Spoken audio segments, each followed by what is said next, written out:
Skylights on a roof often cause a lot of leaks, and there are a few reasons why skylights leak. And this is an example of just bad installation. A fairly new skylight and it's leaking. So when you pull the downstream corner tile away and expose the flashing on this particular leaking skylight, you'll see that the flashing collects water and actually drips the water into the ceiling cavity. And this is not how this skylight is supposed to be installed.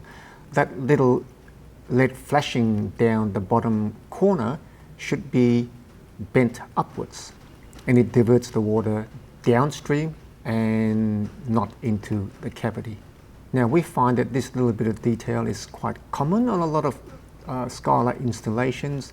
Sometimes the installer gets away with it because the tile actually sits up a bit higher and the water flows back onto the tiles. In some cases like this one, just doesn't work. Now we're going to move on to maintenance issues. So let's have a look at these two leaking skylights. Now these skylights are leaking, and you'll see it as soon as we remove the tiles to expose the amount of leaves that are actually jammed into the skylight flashing.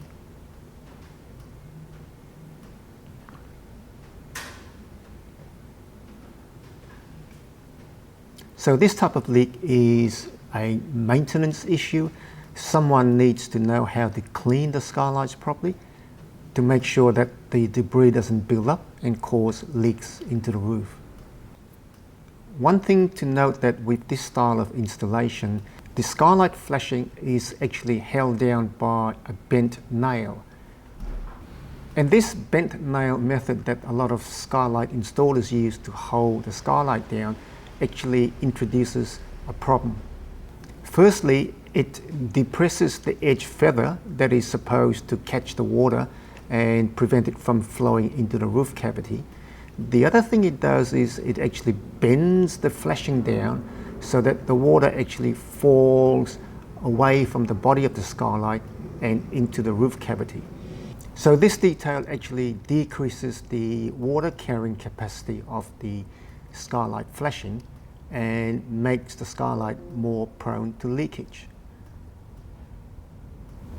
Now what we often do when we do a skylight repair after we've cleaned out all the debris is that we deliberately turn the nail around, lift the flashing up, reverse the direction of the nail so that it's located under the flashing, and then put the flashing on top of the bent nail.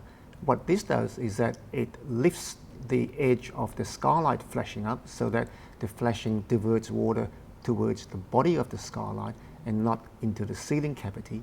And what this does is it increases the capacity of this flashing to carry water away from the skylight.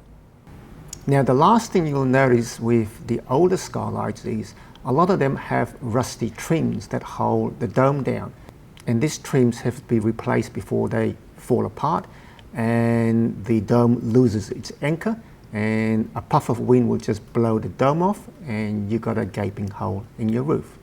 So most skylights leak, but one, if they're installed correctly, then they've got a good chance of working. And two, if you maintain it properly, keep all the rubbish away, then you'll probably have a trouble-free skylight for the life of your roof.